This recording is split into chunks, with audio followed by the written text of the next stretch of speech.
함께 사도신경으로 신앙고백 드리겠습니다.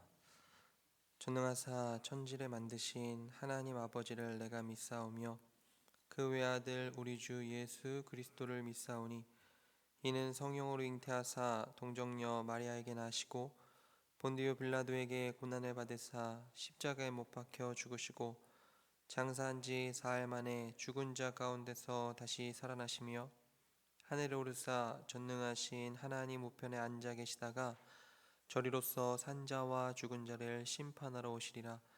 성령을 믿사오며 거룩한 공회와 성도가 서로 교통하는 것과 죄를 사하여 주시는 것과 몸이 다시 사는 것과 영원히 사는 것을 믿사옵나이다. 아멘. 찬송가 401장 찬송 401장 주의 곁에 있을 때 같이 찬양하겠습니다.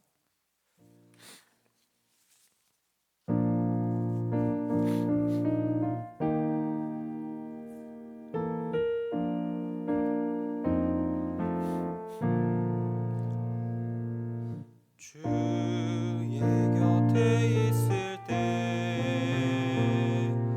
마음이 든든하오니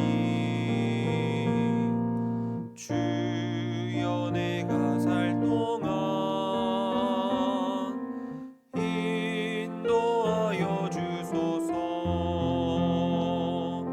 주여 주여 나를 인도하소서. 빠른 세상 살 동안 주여 인도하소서. 피난처인 예수여 세상 물결어갈 때 크신 은혜 베푸사 나를 숨겨주소서. 주여 주여 나를 인도하소서. 빠른 세상 살 동안 주여 인도하소서. 세상 풍파 지나는 영화로운 나라와 눈물 없는 곳으로 들어가게 하소서. 주여 주여 나를 인도하소서. 빠른 세상 살 동안 주여 인도하소서.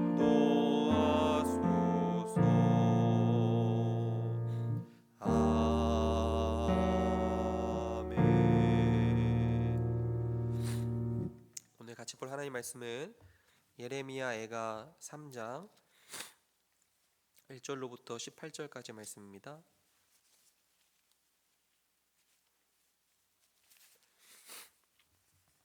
예레미야 애가 3장 1절로부터 18절까지 말씀 제가 읽도록 하겠습니다. 여호와의 분노의 매로 말미암아 고난당한 자는 나로다. 나를 이끌어 어둠 안에서 걸어가게 하시고 빛 안에서 걸어가지 못하게 하셨으며 종일토록 손을 들어 자주자주 나를 치시는도다. 나의 살과 가죽을 쇠하게 하시며 나의 뼈들을 꺾으셨고 고통과 수고를 쌓아 나를 애우셨으며 나를 어둠 속에 살게 하시기를 죽은 지 오랜 자 같게 하셨도다. 나를 둘러싸서 나가지 못하게 하시고 내 사슬을 무겁게 하셨으며 내가 부르짖어 도움을 구하나 내 기도를 물리치시며 다듬은 돌을 쌓아 내 길들을 막으사 내 길들을 굽게 하셨도다. 그는 내게 대하여 엎드려 기다리는 곤과 은밀한 곳에 있는 사자 같으사 나의 길들로 치우치게 하시며 내 몸을 찢으시며 나를 적막하게 하셨도다. 활을 당겨 나를 화살의 관역으로 삼으시며 화살통의 화살들로 내 허리를 맞추셨도다. 나는 내 모든 백성에게 조롱거리 곧 종일토록 그들의 노랫거리가 되었도다. 나를 쓴 것들로 배불리시고 쑥으로 취하게 하셨으며 조약돌로 내 이들을 꺾으시고 재로 나를 덮으셨도다. 주께서 내 심령이 평강에서 멀리 떠나게 하시니 내가 복을 내어 버렸으며 스스로 이르기를 나의 힘과 여호와께 대한 내 소망이 끊어졌다 하였도다.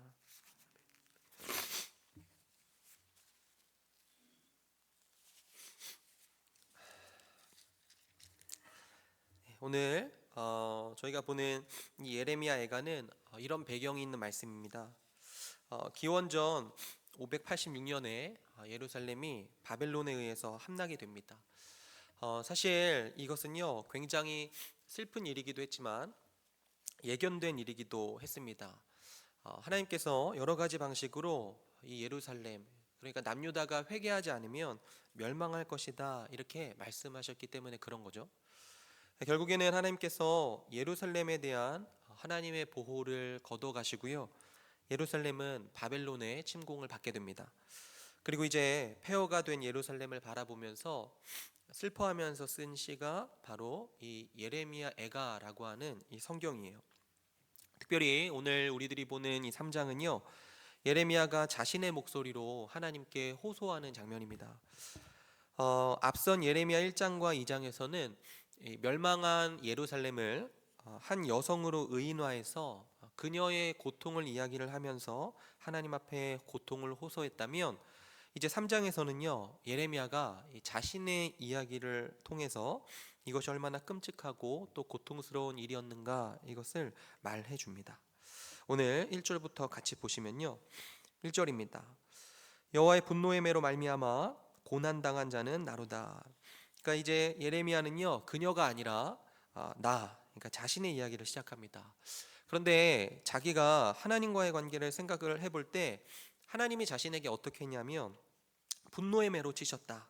그러니까 하나님은 때리시는 분이다 이렇게 이야기하는 거죠.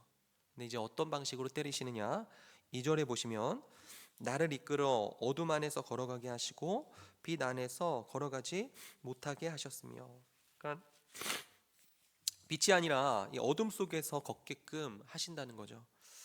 여러분 우리들이 이 내용을 조금 깊게 보면요 이 시편 23편을 떠올리게 하는 면이 있습니다. 시편 23편의 시인은 여호와는 나의 목자시니 내게 부족함이 없으리로다 이렇게 하면서 하나님을 사망의 음침한 골짜기에서 보호하시는 분, 선하신 목자 이렇게 노래를 하죠. 근데 여기에서는요 정반대입니다. 그 목자가 나를 분노하면서 막대기를 들어서 때리고 있다는 거예요. 3절도 보시면 종일토록 손을 들어 자주자주 나를 치시는도다. 그러니까 손을 대셔서 나를 보호하시는 것이 아니고 계속해서 때리신다 이야기를 하고요. 4절에서 6절도 보시면 나의 살과 가죽을 쇠하게 하시며 나의 뼈들을 꺾으셨고 고통과 수고를 쌓아 나를 애우셨으며 나를 어둠 속에 살게 하시기를 죽은 지 오랜 자 같게 하셨도다. 그러니까 이 사망의 음침한 골짜기에서 내가 해를 두려워하지 않을 것은 주께서 나와 함께 하심이라 이게 아니고요, 그 주님이 나를 치신다는 거죠. 그러니까 엄청나게 큰 고통을 호소하고 있는 겁니다. 그리고 7절부터는 이 하나님을 마치 간수인 것처럼 그렇게 표현을 합니다. 하나님이 나쁜 간수처럼 나를 감옥에 가두고 있다 이렇게 표현을 해요. 7절에 나를 둘러싸서 나가지 못하게 하시고 내 사슬을 무겁게 하셨으며, 그러니까 하나님 나를 가두셨는데 나는 감옥에 있는 이 죄수처럼 매여 있다라고 하는 거고요. 8절에 내가 부르짖어 도움을 구하나 내 기도를 물리치시며 다듬은 돌을 쌓아 내 길들을 막으사 내 길들을 굽게 하셨도다. 그러니까 돌을 쌓아 가지고 나를 나가지 못하도록 하는데 그냥 돌이 아니고요 다듬은 돌입니다. 그러니까 마치 정교하게 다듬은 돌로 빈틈없이 딱딱 맞춰져 있는 것처럼, 그래서 빠져나갈 틈이 없도록 내가 탈옥을 하고 싶지만 탈옥을 할 수 없을 만큼 그 정도로 고통스럽게 만들었다라고 하는 거예요. 그래서 내 길들을 굽게 하셨다. 그리고 10절부터는 마치 자기를 쫓아다니는 추격자처럼 하나님을 묘사합니다. 10절이에요.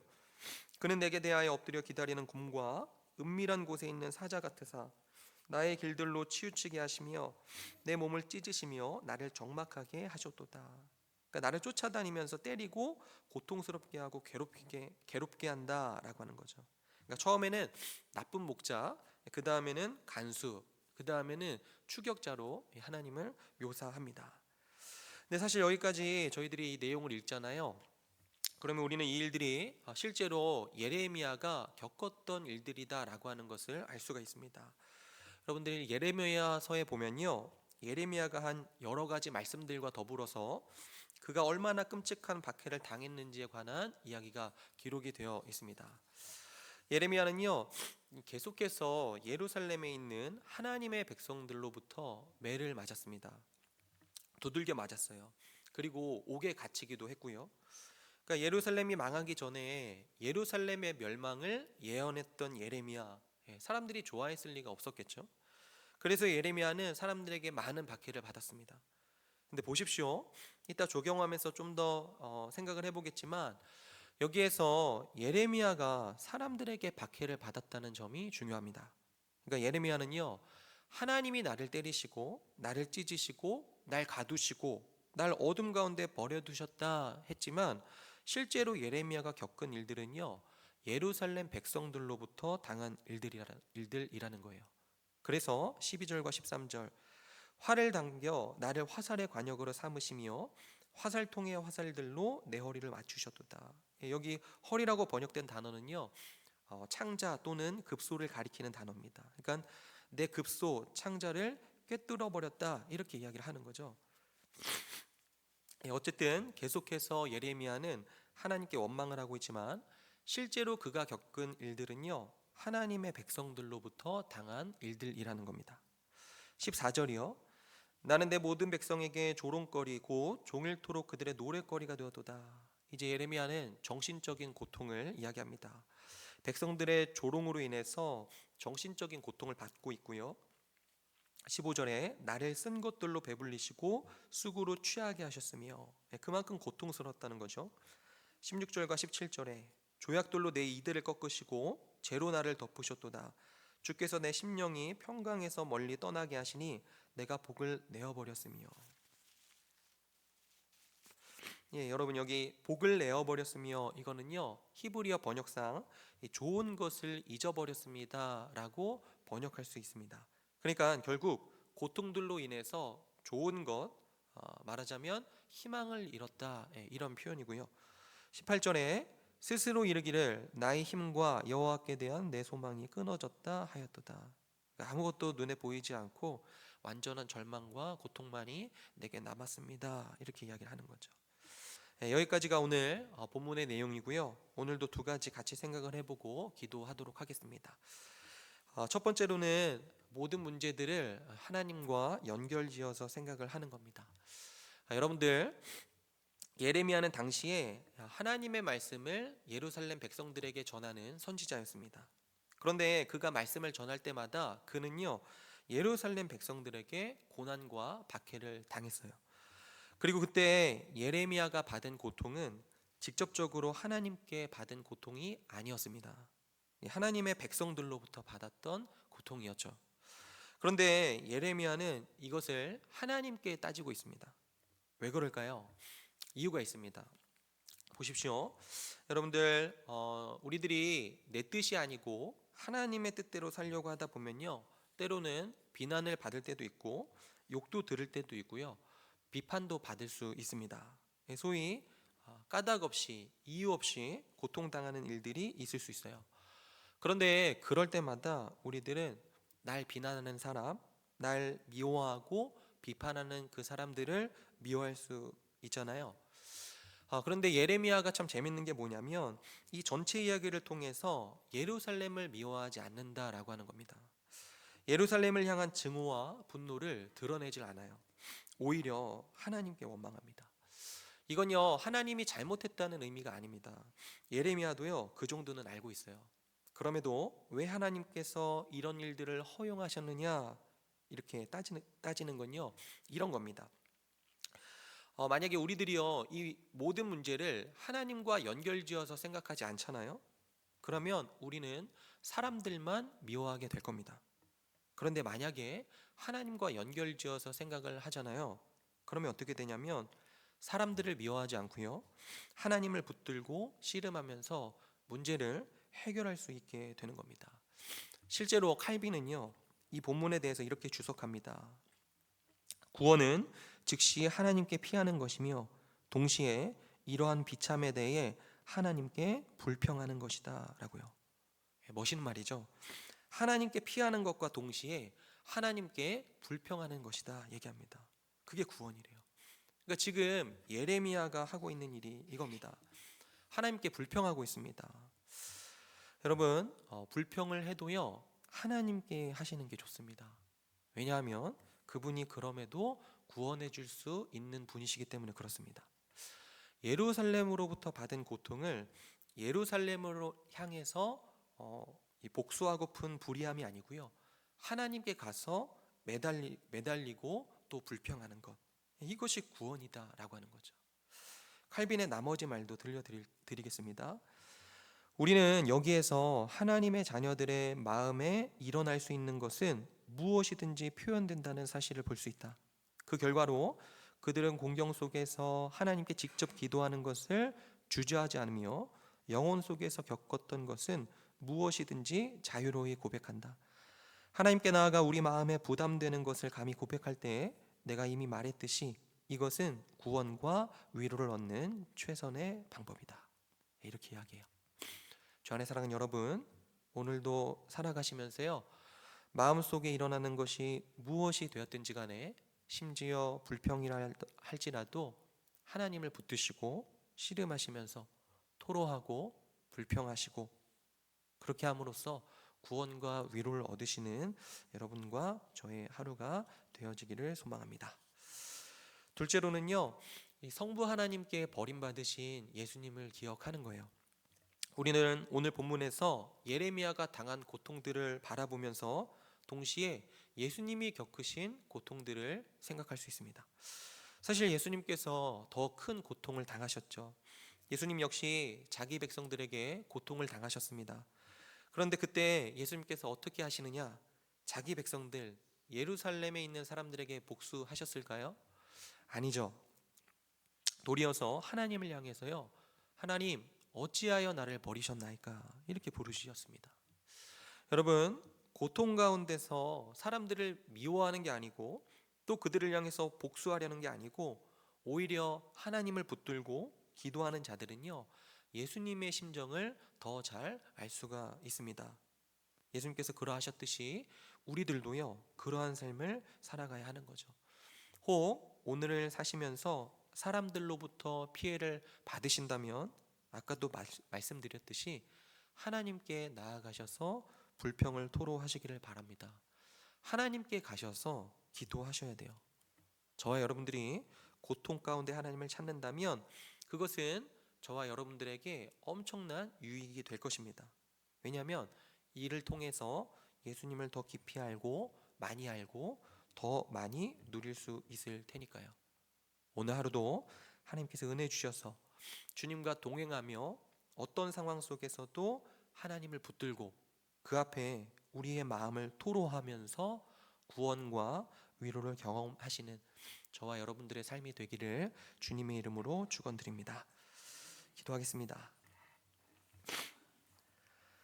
사랑과 은혜가 풍성하신 아버지 하나님, 오늘 아침 사람들에게 비난과 고통을 당했지만 사람들을 미워하고 원망하는 것이 아니라 오히려 하나님을 붙들고 씨름하며 하나님께 불평하면서 하나님의 위로와 구원을 기다렸던 예레미야의 모습을 떠올리게 됩니다.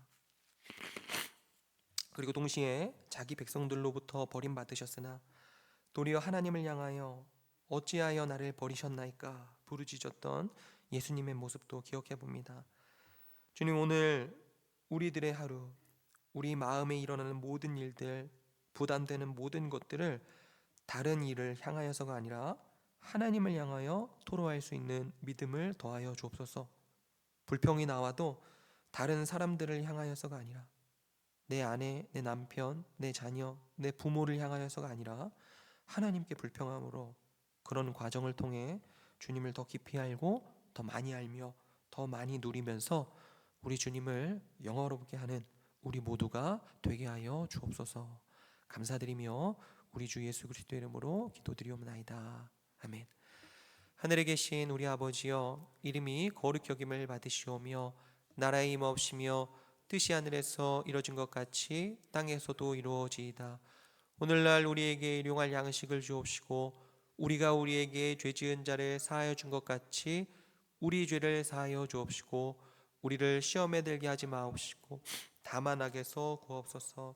대개 나라와 권세와 영광이 아버지께 영원히 있사옵나이다. 아멘. 세 가지 기도 제목과 함께 기도하겠습니다.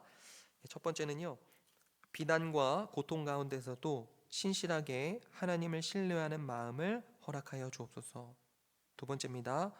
불평을 하더라도 하나님께 불평하는 마음을 가지되 하나님의 섭리하심을 믿는 믿음을 더하여 주옵소서. 마지막입니다. 우리 성도님들을 위해서 함께 기도했으면 좋겠습니다. 육체의 질병으로 고생하는 성도들에게 회복의 은혜를 허락하시고 고통과 어려움 중에 있는 성도들의 필요를 채워 주옵소서. 우리 세 가지 기도 제목 놓고 함께 기도하시고 개인의 기도 제목으로 기도하시다가 자유롭게 돌아가시면 되겠습니다. 기도하겠습니다.